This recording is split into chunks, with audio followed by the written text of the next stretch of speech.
Hello NEET aspirants.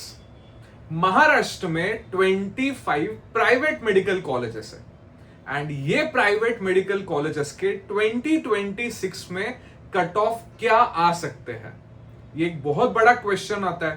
तो आज के वीडियो में हम यही डिस्कशन करेंगे कि महाराष्ट्र के 25 कॉलेजेस में कैटेगरी वाइज क्या एक्सपेक्टेड कट ऑफ आ सकता है एंड 2025 में एग्जैक्ट कट ऑफ क्या था। ये कट ऑफ प्रेडिक्शन के लिए स्टूडेंट के रिव्यूज, प्रोफेसर के साथ डिस्कशन एंड एक ओवरऑल 3 साल का डेटा का पढ़ाई करने के बाद ही मैं ये प्रेडिक्शन कर रहा हूं। बट ऑब्वियस ये प्रेडिक्शन है, जब NEET result with all India rank declare हो जाएंगे तो एग्जैक्ट कट ऑफ क्लियर हो जाएगा। तो महाराष्ट्र में 25 प्राइवेट कॉलेजेस है, बट यहाँ पे कट ऑफ प्रेडिक्शन में एक कॉलेज को हम लोग एक्सक्लूड करते हैं, वो है वेदांता मेडिकल कॉलेज पालघर। क्योंकि वेदांता मेडिकल कॉलेज पालघर की फी स्ट्रक्चर 16 लाख रुपीस है एंड वहां पे कोई भी फी बेनिफिट्स नहीं मिलते हैं, तो वहां पे कट ऑफ में मेजर डिफरेंस आ जाता है। So other than Vedanta medical college 24 colleges में आपको पूरे रिजर्वेशन फी बेनिफिट्स भी मिल जाते हैं।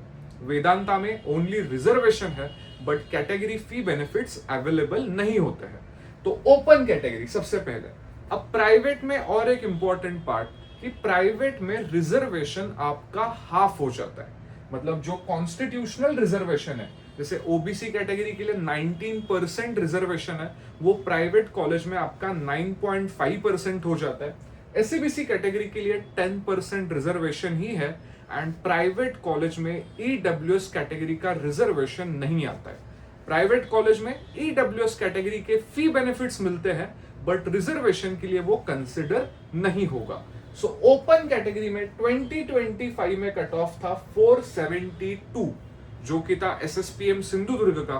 वही इस साल ओपन कैटेगरी में 492 टू 497 के बीच में महाराष्ट्र का कट ऑफ आ सकता है। इससे ±5 मार्क्स भी आप और कंसिडर कीजिए। इसका रीजन अभी तक रिजल्ट्स डिक्लेयर नहीं हुए हैं। जो भी गवर्नमेंट में सर्टेन कॉलेजेस ऐड हो जाएंगे, प्राइवेट में भी अगर कहीं सीट्स ऐड होती है तो उस पे कट ऑफ डिक्रीज ही होगा, इंक्रीज नहीं होगा। Second, OBC and SCBC category की मैं अगर बात करूं तो प्राइवेट कॉलेज में ऑलमोस्ट सेम कट ऑफ आता है एज ओपन।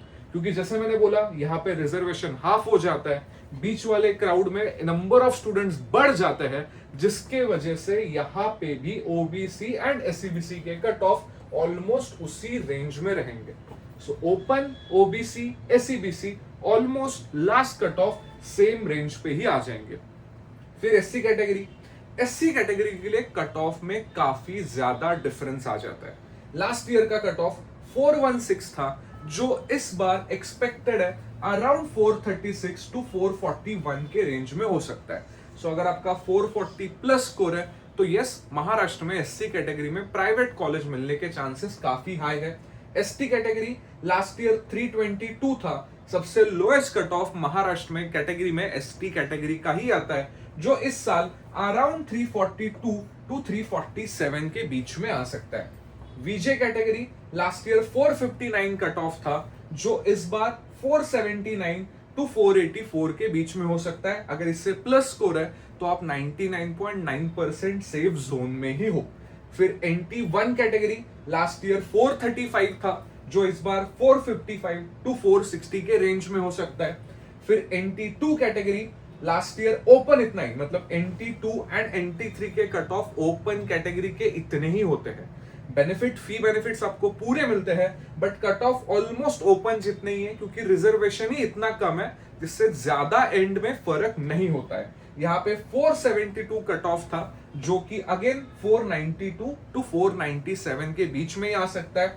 NT3 का लास्ट ईयर का कट ऑफ था 474। अब यहाँ पे क्वेश्चन आएगा, सर लास्ट ईयर ये 474 कट ऑफ है, ओपन का कट ऑफ 472 है, तो क्या 473 वाले एंटी कैटेगरी के स्टूडेंट को एडमिशन नहीं मिला? तो इसका आंसर है यस, मिला अंडर ओपन कैटेगरी, क्योंकि ओपन की सीट अवेलेबल थी, बट फी बेनिफिट्स NT3 के ही मिलते हैं। तो इस सिचुएशन में आपको घबराने की जरूरत नहीं है, क्योंकि ये जितने भी कैटेगरी के स्टूडेंट्स है, ये सभी स्टूडेंट्स का first consideration under open category ही होता है एंड देन रिस्पेक्टिव कैटेगरी में कंसिडर किए जाते हैं। इसी वजह से यहाँ पे EMR एंड EMD ये लिखे आता है, जहां पे EMR मतलब रिसीवर, जिसने ओपन कैटेगरी की सीट ली, उसने वो सीट डोनेट कर दी एंड जिसको वो सीट का बेनिफिट मिला वो हो गया रिसीवर।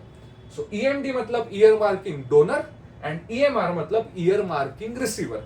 तो इस टाइम पे आपको कोई टेंशन नहीं लेना है, you are eligible for open as well as आपकी रिस्पेक्टिव कैटेगरी।